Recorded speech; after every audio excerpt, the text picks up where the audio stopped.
Okay, so మనం last క్లాస్లో first transition series సంబంధించి ఏ ఎలిమెంట్స్ ఉన్నాయి, సో అందులో మనకి ఎవరు నార్మల్ ఎలక్ట్రానిక్ కాన్ఫిగరేషన్ ఎగ్జిబిట్ చేస్తున్నారు, ఎవరు అబ్నార్మల్ ఎలక్ట్రానిక్ కాన్ఫిగరేషన్ని ఎగ్జిబిట్ చేస్తున్నారో మనం గమనించడం జరిగింది. కాబట్టి ఉన్న 10 ఎలిమెంట్స్లో మనకి 2 ఎలిమెంట్స్ తప్ప మిగతా అన్ని ఎలిమెంట్స్ కూడా నార్మల్ ఎలక్ట్రానిక్ కాన్ఫిగరేషన్నే ఎగ్జిబిట్ చేస్తున్నాయి. సో ఇక్కడ మనకి ఆ 2 ఎలిమెంట్స్ ఎవరు? Chromium, copper. అయితే అబ్నార్మల్ ఎలక్ట్రానిక్ కాన్ఫిగరేషన్ని ఎందుకు ఆ ఎలిమెంట్స్ ఎగ్జిబిట్ చేస్తున్నాయో చెప్పడానికి 2 కారణాలు మనం చెప్పడం జరిగింది. ఒకటో కారణము ఎలక్ట్రాన్ రిపల్షన్స్ అయితే, రెండో కారణము న్యూక్లియస్ ఎలక్ట్రాన్ అట్రాక్షన్స్. సో మనకి ఈ ఫస్ట్ ట్రాన్సిషన్ సిరీస్లో 2 ఎలిమెంట్స్ అనుకున్నాం కదా, అందులో మనకి ఫస్ట్ ఎలిమెంట్ ఎవరు ఈ అబ్నార్మల్ ఎలక్ట్రానిక్ కాన్ఫిగరేషన్ని ఎగ్జిబిట్ చేసేది అని అంటే క్రోమియం అన్నమాట. సో క్రోమియం ఏం చేస్తుంది అని అంటే అబ్నార్మల్ ఎలక్ట్రానిక్ కాన్ఫిగరేషన్ ఎగ్జిబిట్ చేస్తాం అనుకున్నాం కదా. అయితే కారణం ఏంటి అని అంటే ఎలక్ట్రాన్ రిపల్షన్స్. సో అంటే క్రోమియంలో ఉండే ఆర్బిటాల్స్లో ఉండే ఎలక్ట్రాన్స్ మధ్య రిపల్షన్స్ ఉండడం వల్ల మనకి ఈ క్రోమియం ఏం చేస్తుంది అని అంటే అబ్నార్మాలిటీని ఎగ్జిబిట్ చేస్తుంది. సో అయితే మనం ఈ నార్మల్ ఎలక్ట్రానిక్ కాన్ఫిగరేషను క్రోమియంది ఎలా ఉందో చూద్దాం. మనకు తెలుసు క్రోమియం 24 కాబట్టి AR 4s2 3d4, lower energy అయిన 4s ఆర్బిటాల్లో 2 ఎలక్ట్రాన్స్ ఉన్నాయి, హై ఎనర్జీ అయిన 3d ఆర్బిటాల్లో 4 ఎలక్ట్రాన్స్ అనేవి మనకి ఉండడం జరిగింది. ఇది నార్మల్ ఎలక్ట్రానిక్ కాన్ఫిగరేషన్. యాక్చువల్గా ఇలా ఉండాలి కాన్ఫిగరేషన్. నార్మల్ అంటే మనం చెప్పుకున్నాం కదా, ఏదైతే ఎలా అయితే అబ్బో ప్రకారం ఉండాలనుకుంటాం అలా ఉండాలి. సో ఇది normal electronic configuration of chromium అన్నమాట. అయితే అలా లేదు. Abnormal electronic configuration of chromium is AR 4s1 3d5. అంటే లోయర్ ఎనర్జీ అయిన 4s ఆర్బిటాల్లో 1 ఎలక్ట్రాన్ ఉంది, హయ్యర్ ఎనర్జీ అయిన 3d ఆర్బిటాల్లో 5 ఎలక్ట్రాన్స్ ఉన్నాయి. అంటే మనకి 4sలో ఇందాక మనం చెప్పినప్పుడు 2 ఎలక్ట్రాన్స్ ఉన్నాయి, కానీ ఇప్పుడు 1 ఎలక్ట్రానే ఉంది. ఇందాక మనం చెప్పినప్పుడు 3Dలో 4 ఎలక్ట్రాన్స్ మాత్రమే ఉన్నాయి, ఇప్పుడు 5 ఎలక్ట్రాన్స్ వచ్చాయి. అంటే వేరే ఎక్కడి నుంచి ఎలక్ట్రాన్ రాలే. 4s ఆర్బిటాల్లో ఏదైతే 2 ఎలక్ట్రాన్స్ ఉన్నాయో ఆ 2 ఎలక్ట్రాన్స్లో 1 ఎలక్ట్రాన్ ఏం చేసిందనమాట, 3D ఆర్బిటాల్లోకి హయ్యర్ ఎనర్జీ అయిన 3D ఆర్బిటాల్లోకి మనకి ప్రవేశించడం జరిగిందనమాట. అయితే ఇలా ఎందుకు జరిగింది ఒక్కసారి మనం గమనిద్దాం. అక్కడ మీరు చూసినట్లయితే due to the presence of 2 electrons in the 4s orbital repulsions arises. మనం అనుకున్నాం కదా 4s ఆర్బిటాల్ 2 ఎలక్ట్రాన్స్ ఉన్నాయని. 2 ఎలక్ట్రాన్స్ ఉంటే 2 పేరప్ అయిపోయి ఉన్నాయి. సో ఒకటి ప్యారలల్, రెండోది యాంటీ ప్యారలల్, లేదంటే ఒకటి క్లాక్ వైజ్, రెండోది యాంటీ క్లాక్ వైజ్ స్పిన్స్ ఉంటాయి, అంటే అలా తిరుగు రొటేట్ అవుతూ ఉంటాయి. అలా 2 ఎలక్ట్రాన్స్ మనకి ఉండడం వల్ల వాళ్ళిద్దరి మధ్య రిపల్షన్స్ వస్తాయి. రిపల్షన్స్ ఉండడం వల్ల ఎనర్జీ పెరుగుతుంది, ఎనర్జీ పెరగడం వల్ల స్టెబిలిటీ తగ్గిపోతుంది. సో ఇప్పుడు నార్మల్ ఎలక్ట్రానిక్ కాన్ఫిగరేషన్లో స్టెబిలిటీ తగ్గిపోయింది. అలా ఉంటే ఇప్పుడు 2 ఎలక్ట్రాన్స్ ఏం చేస్తాయి, రిపల్షన్స్ని అవాయిడ్ చేయడం కోసం, అంటే రిపల్షన్స్ని తప్పించుకోవడం కోసము ఈ 2 ఎలక్ట్రాన్స్ దూరంగా అయిపోతాయి. అలా దూరంగా ఉన్నాయనుకోండి, మనకప్పుడు అలా రిపల్షన్స్ వచ్చే ఛాన్స్ ఉండదుగా. ఇక్కడ ఒకే ఆర్బిటాల్లో 2 ఎలక్ట్రాన్స్ ఉండడం వల్ల రిపల్షన్స్ వస్తున్నాయి. ఎప్పుడైతే ఆ 2 ఎలక్ట్రాన్స్ దూరంగా వెళ్ళిపోయాయో మనకి రిపల్షన్స్ వచ్చేయడానికి ఛాన్స్ ఉండదు. అయితే ఇక్కడ విషయం గమనించాలి, మరి 4sలో ఉండే ఎలక్ట్రాన్ 3Dలోకి వెళ్ళగలదా? ఇక్కడ మనకి డెఫినెట్గా ఈ ఎలక్ట్రానిక్ కాన్ఫిగరేషన్ ఎగ్జిబిట్ చేస్తుందంటే మరి ఎలక్ట్రాన్ 3Dలోకి వెళ్ళిందనే కదా, అంటే ఎలక్ట్రాన్ 3Dలోకి జంప్ అయిందనే కదా 4sలోంచి. అంటే లోయర్ ఎనర్జీలో ఉన్న ఎలక్ట్రాన్ హైయర్ ఎనర్జీకి వచ్చిందంటే మన ఎనర్జీ కావాలి కదా. ఆ ఎనర్జీ ఎక్కడి నుంచి వస్తుంది, ఈ ఇద్దరి మధ్య రిపల్షన్ వల్ల వస్తుంది అనమాట. అంటే ఆ రిపల్షన్స్ వల్ల వచ్చే ఎనర్జీని గ్రహించుకుని ఒక ఎలక్ట్రాను హయ్యర్ ఎనర్జీ అయిన 3D ఆర్బిటాల్లోకి వెళ్ళిపోయింది. అయితే 4sకి 3Dకి మధ్య గ్యాప్ తక్కువ ఉన్నది. సో అలా తక్కువ ఉండడం వల్ల 4s ఆర్బిటాల్ ఆఫ్ ఫిల్ అయింది, 3D ఆర్బిటాల్ కూడా ఆఫ్ ఫిల్డ్ అయిందనమాట. సో 4s మరియు 3D ఆర్బిటాల్స్ 2 కూడా మనకి హాఫ్ ఫిల్డ్ అవ్వడం జరిగింది, సగం సగం నిండి ఉన్నాయన్నమాట. సో ఇలాగా సగం నిండిన ఆర్బిటాల్స్ అంటే 4sలో 1 ఎలక్ట్రానే ఉంది, 3Dలో కూడా 10 ఎలక్ట్రాన్స్ ఉండడంలో 5 ఎలక్ట్రాన్స్ ఉన్నాయి, 10 ఎలక్ట్రాన్స్ ఉండాలి, 5 ఎలక్ట్రాన్స్ ఉండడం జరిగింది. కాబట్టి ఇలాగ మనకి క్రోమియం అనేది స్టేబుల్ అయింది. ఎలాగనమాట, మనకు తెలుసు హాఫ్ ఫిల్డ్ అయినా కంప్లీట్లీ ఫిల్డ్ అయినా స్టేబుల్ అవుతుందని. అయితే మనకి క్రోమియం విషయంలో ఏం జరిగింది, హాఫ్ ఫిల్డ్ అయ్యాయి అనమాట. ఎందుకంటే ఇందాక మనం చెప్పుకున్నాం కదా, ఎస్ ఆర్బిటాల్లో 2 ఎలక్ట్రాన్స్ పడతాయి, 1 ఎలక్ట్రాన్ ఉంది. డి ఆర్బిటాల్లో 10 ఎలక్ట్రాన్స్ పడతాయి, 5 ఎలక్ట్రాన్స్ ఉన్నాయి. కాబట్టి ఆ విధంగా వీళ్ళు స్టేబుల్ అయ్యారన్నమాట. అందుకోసం వీడు అబ్నార్మల్ ఎలక్ట్రానిక్ కాన్ఫిగరేషన్ని ఎగ్జిబిట్ చేశాడనమాట. తర్వాత మనకిక ఫస్ట్ ట్రాన్సిషన్ సిరీస్లో ఫస్ట్ ఎలిమెంట్ ఏమో క్రోమియం అని చెప్పుకున్నాం. ఇక నెక్స్ట్ ఎలిమెంట్ ఎవరు అంటే సెకండ్ ఎలిమెంట్ ఎవరు? సో మనకి ఫస్ట్ ట్రాన్సిషన్ సిరీస్లో ఇద్దరు ఎలిమెంట్స్ అనుకున్నాం. ఇప్పటిదాకా మనం ఫస్ట్ ఎలిమెంట్ గురించి మాట్లాడాం. ఇక సెకండ్ ఎలిమెంట్ ఎవరు అనమాట అని అంటే మనకి కాపర్ అన్నమాట. సో కాపర్ అనేది అబ్నార్మల్ ఎలక్ట్రానిక్ కాన్ఫిగరేషన్ ఎగ్జిబిట్ చేసే రెండో ఎలిమెంటు ఫస్ట్ ట్రాన్సిషన్ సిరీస్లో అనమాట.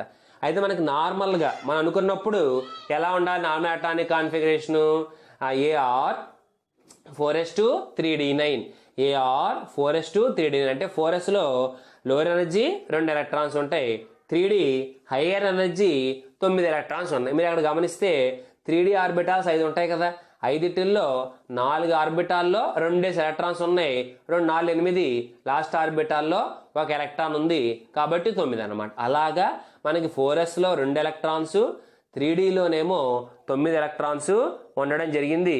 ఇలాగ మనకి ఉన్నట్లయితే దాన్ని మనం నార్మల్ ఎలక్ట్రానిక్ కాన్ఫిగరేషన్ ఆఫ్ కాపర్గా మనం చెప్పే ప్రయత్నం చేస్తాం. కానీ అలా లేదు. ఎలా కనబడుతుంది? Abnormal electronic configuration of copper is AR 3d10 4s1. So అయితే ఎందుకు ఎగ్జిబిట్ చేస్తుంది అని అంటే nucleus electron attractions or inversion of energy levels అనమాట. సో మీరు గమనిస్తే ఇందాక మనకి ఏఆర్ అక్కడ ఉంది, కానీ 4s2 3d9 ఉంది. కానీ ఇక్కడ మీరు గమనించిన అలా లేదు, ఏఆర్ 3d10 4s1. కాబట్టి ఇది ఎందువల్ల అనమాట? Because of nucleus electron attractions or inversion of energy levels అనమాట. దీన్నే మనం ఇన్వర్షన్ ఆఫ్ ఎనర్జీ లెవెల్స్ అంటాం. అంటే 4s ప్లేస్లోకి ఏమో ఇప్పుడు మీరు గమనిస్తే 3d వచ్చేసాడు, అలాగే 3d ప్లేస్లోకి ఎవరు వెళ్ళిపోయారు? 4s వచ్చేసాడు అనమాట. అలాగా వీడి ప్లేస్ని వాడి ప్లేస్లోకి వీడు రావడం జరిగింది. అందువల్ల దీన్ని మనం న్యూక్లియస్ ఎలక్ట్రాన్ అట్రాక్షన్స్ అని పిలిచాం. అయితే ఎందుకు ఇలా జరుగుతోంది ఒక్కసారి గమనిద్దాం. మనకి ఎప్పుడైనా సరే అటామిక్ నెంబర్ పెరిగిపోతుంది అనుకోండి, అటామిక్ నెంబర్ పెరిగితే ఎలక్ట్రాన్స్ పెరుగుతాయి. అయితే ఎన్నైతే ఎలక్ట్రాన్స్ పెరుగుతాయో అన్ని ప్రోటాన్స్ పెరగాలి. ఎందుకంటే atomic number is equal to number of protons is equal to number of electrons. కాబట్టి ఎన్నైతే ఎలక్ట్రాన్స్ ఉంటాయో అన్నే ప్రోటాన్స్ న్యూక్లియస్లో కూడా ఉండాలి. సో న్యూక్లియస్లో ఎప్పుడైతే ప్రోటాన్స్ పెరిగిపోతున్నాయో మరి న్యూక్లియస్లో పాజిటివ్ ఛార్జీ కూడా పెరిగిపోతుంది కదా. ఎప్పుడైతే పాజిటివ్ ఛార్జ్ పెరిగిపోయిందో మరి దానికి నెగిటివ్ ఛార్జ్ కావాలి కదా. కాబట్టి ఈ న్యూక్లియస్లో పాజిటివ్ ఛార్జ్ పెరిగిపోవడాన్ని మనం ఏమని పిలుస్తామంటే న్యూక్లియర్ ఛార్జ్ అంటారు. ఆ న్యూక్లియర్ ఛార్జ్ ఏం చేస్తుంది? ఎలక్ట్రాన్స్ కావాలి కాబట్టి ఎక్కువ ఎలక్ట్రాన్ క్లౌడ్ ఉన్న ఆర్బిటాల్ని తన వైపుకి లాక్కోవడం జరుగుతుంది అనమాట. కాబట్టి as the atomic number increases number of protons increases. So ఎప్పుడైతే న్యూక్లియర్ ఛార్జ్ పెరిగిందో న్యూక్లియస్ ఎలక్ట్రాన్స్ని తన వైపు లాగేసుకుంటుంది. సో ఇదే విషయం కాపర్లో మనం ఎక్స్ప్లెయిన్ చేస్తే, కాపర్కి వచ్చేటప్పటికి మీకు అటామిక్ నెంబర్ 29.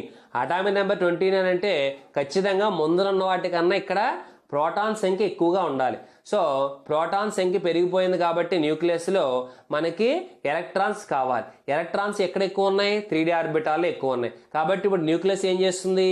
ఎక్కువ ఎలక్ట్రాన్స్ ఉన్న 3d ఆర్బిటాల్ని ముందరకు లాక్కుంటుంది, తక్కువ ఎలక్ట్రాన్ క్లౌడ్ ఉన్న 4sని దూరంగా పంపించేస్తుంది. అందువల్ల 3d ప్లేస్లోకి ఏమో 4s ప్లేస్లోకి ఏమో 3d వెళ్ళిపోతారనమాట. అయితే ఎందువల్ల ఎలా జరుగుతుంది? Because of nucleus electron attraction. న్యూక్లియస్కి ఎలక్ట్రాన్కి అట్రాక్షన్స్ ఉండడం వల్ల ఇది జరుగుతుంది. కాబట్టి ఒకటి ప్లేస్లో ఒకటి వెళ్ళిపోయాడు కాబట్టి 3D ప్లేస్లో 4s వెళ్ళాడు, 4s ప్లేస్లో 3D వచ్చాడు. అంటే ఇందాక ఫస్ట్ మనకి ఈ కారణం చెప్పని క్రితం 3D హైయర్ ఎనర్జీలో ఉన్నాడు. సో 3D హైయర్ ఎనర్జీలో ఉన్నాడు. తర్వాత ఈ కారణం చెప్పిన తర్వాత 3D లోయర్ ఎనర్జీకి వచ్చేసాడు. అలాగే 4s ఇందాక లోయర్ ఎనర్జీ ఉన్నాడు, ఇప్పుడు హైయర్ ఎనర్జీకి వచ్చాడు. అందువల్ల ఇక్కడ మీరు సిచ్యువేషన్ గమనిస్తే కాపర్ది 3Dలో లోయర్ ఎనర్జీలో 9 ఎలక్ట్రాన్స్, 4sలో మనకి 2 ఎలక్ట్రాన్స్ ఉన్నాయి. 3Dలో 9 ఎలక్ట్రాన్స్ ఉన్నాయి, లోయర్ ఎనర్జీలో 4s వచ్చేసి 2 ఎలక్ట్రాన్స్ అనేవి మనకి ఉండడం జరిగింది.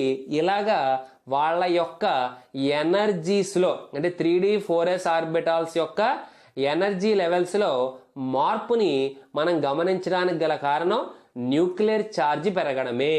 సో న్యూక్లియర్ ఛార్జ్ పెరిగితే మనకి ఇన్వర్షన్ ఆఫ్ ఎనర్జీ లెవెల్స్ అనేవి జరుగుతాయి. అయితే మనకు ఒక మాట తెలుసు, మరి అబ్బో ప్రిన్సిపల్ ఏం చెప్పింది, ఎప్పుడైనా సరే లోయర్ ఎనర్జీ ఆర్బిటాల్ని కంప్లీట్ అవ్వకుండా, లోయర్ ఎనర్జీ ఆర్బిటాల్ని ఫిల్ చేయకుండా పూర్తిగా హయ్యర్ ఎనర్జీ ఆర్బిటాల్ని ఫిల్ చేయకూడదు అని కదా చెప్పింది మనకి అబ్బో. కాబట్టి మరి ఇక్కడ లోయర్ ఎనర్జీ ఎవరు 3D ఆర్బిటాల్, హైయర్ ఎనర్జీ ఎవరు 4s. కానీ సిచ్యువేషన్ ఎలా ఉంది, 3Dలోనేమో 9 ఉన్నాయి, 4sలో 2 ఎలక్ట్రాన్స్ ఉన్నాయి. అంటే హైయర్ ఎనర్జీ 4s ఫిల్ అయిపోయింది, లోయర్ ఎనర్జీ 3D ఫిల్ అవ్వలే. మరి ఇది ఆబ్బో ప్రకారం జరగలేదుగా. కాబట్టి ఇప్పుడు మనకి అలా జరగడానికి ఆబ్బో రూల్ ఒప్పుకోదు. కాబట్టి సో 3Dలో ఆ ఏదైతే 4sలో ఉండే 2 ఎలక్ట్రాన్ ఉందో ఆ 3Dలోకి ఎంటర్ అయిపోతుంది. మొత్తం 3D 10 అవుతుంది, 4s 1 అయిపోయింది అనమాట. సో ఇలాగ మనకి 3D 10 కాబట్టి కంప్లీట్గా స్టేబుల్ అయిపోయాడు, కంప్లీట్గా ఫిల్ అయ్యాడు, కంప్లీట్గా స్టేబుల్ అవుతాడు. అలాగే 4s హాఫ్ ఫిల్డ్ కాబట్టి స్టేబుల్ అవుతాడు. మనకి పాత అంటే ఏదైతే నార్మల్ ఎలక్ట్రానిక్ కాన్ఫిగరేషన్ ఉందో అక్కడ కన్నా కూడా ఇక్కడ వీడు బాగా స్టేబుల్ అవుతున్నాడు. కాబట్టి కాపరు నార్మల్ ఎలక్ట్రానిక్ కాన్ఫిగరేషన్ కన్నా కూడా అబ్నార్మల్ ఎలక్ట్రానిక్ కాన్ఫిగరేషన్ని ఎగ్జిబిట్ చేయడానికి ఎక్కువ ఇష్టాన్ని ప్రదర్శిస్తుంది అన్నమాట. సో ఇది మనకి ఫస్ట్ ట్రాన్సిషన్ సిరీస్కి సంబంధించి ఏ ఎలిమెంట్స్లో ఎందువల్ల ఆ అబ్నార్మాలిటీని ఎక్స్ప్లెయిన్ చేయడం వల్ల మనకు వచ్చే ఉపయోగం ఏంటి, ఆ ఎలిమెంట్స్కి వచ్చే ఉపయోగం ఏమిటి. సో క్రోమియం వచ్చేసి ఎలక్ట్రాన్ ఎలక్ట్రాన్ రిపల్షన్ ఎగ్జిబిట్ చేయడం వల్ల, హాఫ్ ఫిల్డ్ ఆర్బిటాల్స్ని పొందడం వల్ల, అటు 4s హాఫ్ ఫిల్డే, ఇటు 3D హాఫ్ ఫిల్డ్. కాబట్టి ఆ 3s మనకి 4s 3D ఇద్దరు హాఫ్ ఫిల్డే కాబట్టి స్టెబిలిటీని పొందారన్నమాట. అలాగే కాపర్ విషయానికి వచ్చేటప్పటికి ఏమైంది, కాపర్లో అయితే న్యూక్లియస్ ఛార్జ్ పెరిగిపోవడం, న్యూక్లియస్ ఛార్జ్ పెరగడం వల్ల ఎక్కువ ఎలక్ట్రాన్ క్లౌడ్ని తన వైపుకి లాక్కోవడం, 3D ముందరకు వచ్చేయడం, 4s దూరంగా వెళ్ళిపోవడం. మరి 3Dలో కంప్లీట్ అవ్వకుండా 4sకి వెళ్ళకూడదు కాబట్టి 3Dలో ఆ 10 ఎలక్ట్రాన్ ఎక్కడి నుంచి వచ్చింది, 10 ఎలక్ట్రాన్ 4s నుంచి రావడం జరిగింది. కాబట్టి 3D 10 అయింది, 4s 1 అయింది. 3D ఏమో కంప్లీట్లీ ఫిల్డ్, 4s ఏమో హాఫ్ ఫిల్డ్. సో అలా మనకి ఈ కాపర్ అనేది స్టెబిలిటీని పొందడం జరిగిందన్నమాట.